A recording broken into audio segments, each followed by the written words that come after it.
مولانا حسین علی نے کہا تھا شیخ عبداللہ اللہ قرآن دیاں صورتاں دے وچ جو کچھ بھی بیان کریندہ رہوینا مکیندہ توحید تے کیا مولانا حسین علی کا تجزیہ تھا، اللہ ان کی قبر کو منور۔ شیخ عبداللہ یہ تو ایک ذمہ دار آدمی جٹ آدمی تھا،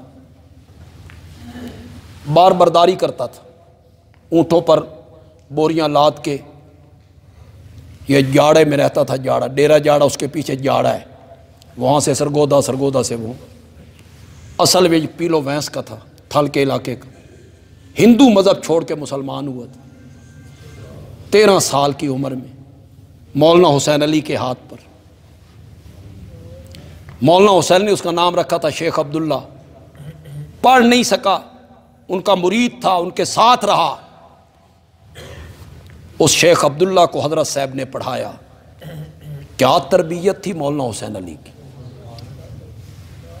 ایک جٹ کو بات سمجھا دی، اور جٹ کو بھی ایسی سمجھ آئی کہ میری جب ملاقات اس سے ہوئی تو اس کی عمر 95 سال تھی، 95 سال۔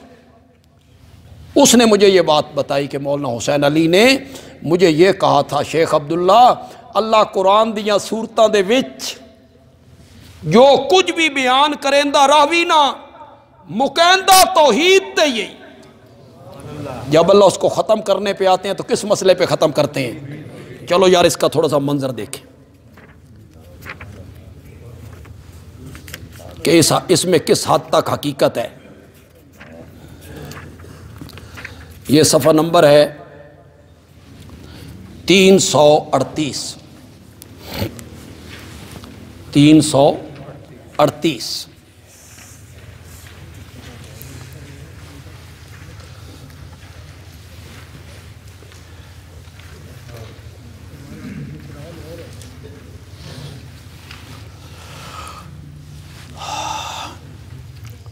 تیرہویں پارے کا آخری صفحہ ہے، سورت ابراہیم ختم ہو رہی۔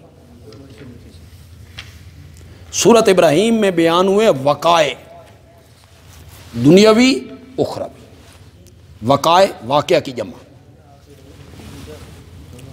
وقائع یہ سورت ابراہیم کا مرکزی مضمون۔ ذکر بایام اللہ، لیکن جب اللہ سورت کو ختم کرنے لگے آخری آیت ذرا سنیے، ھذا بلاغ للناس، یہ قرآن پیغام ہے لوگوں کے لیے۔ کیوں آیا ہے؟ لِيُنذَرُوا بِهِ، تاکہ اس کے ذریعے لوگوں کو خبردار کیا جائے۔ کیوں آیا ہے؟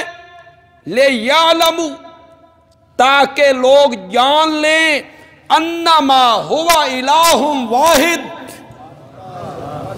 تاکہ لوگ جان لیں کہ وہ معبود ایک ہی۔ تو ابراہیم کو ختم کیا تو کس مسئلے پہ آ کے ختم کیا؟ تھوڑا سا آگے آئیے، اس سے اگلی صورت ہے، صفحہ نمبر ہے 346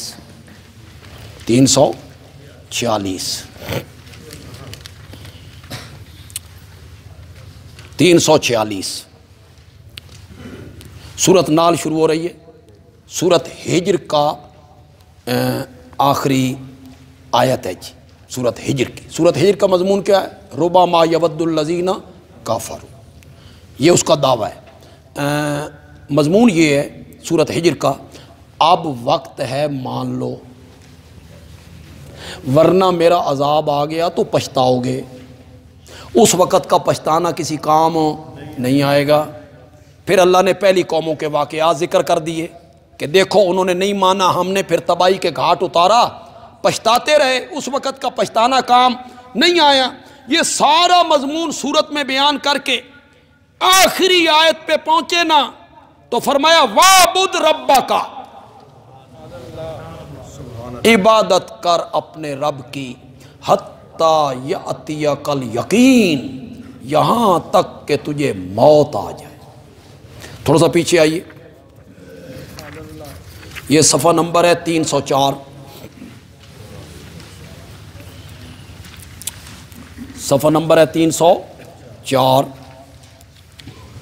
سورت یوسف شروع ہو رہی ہے، سورت ہود ختم ہو رہی ہے. سورت ہود کا مضمون ہے چونکہ عالم الغیب میں ہوں لہذا عبادت کے لائق بھی میں ہوں. اس سورت کو رب ختم کرنے لگے ہیں. آخری آیت پڑھیے جی.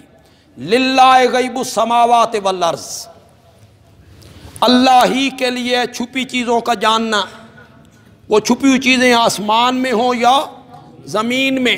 وَإِلَيَّ يُرْجَعُ الْأَمْرُ كُلُّهُ، اور اسی کی طرف لوٹائے جاتے ہیں سارے کام، سارے کام اسی کی طرف لوٹائے جاتے ہیں.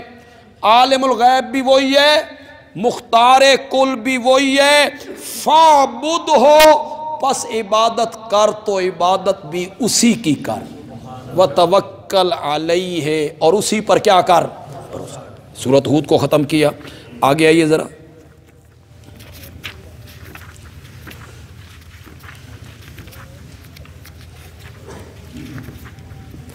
یہ صفحہ نمبر ہے 379، 379.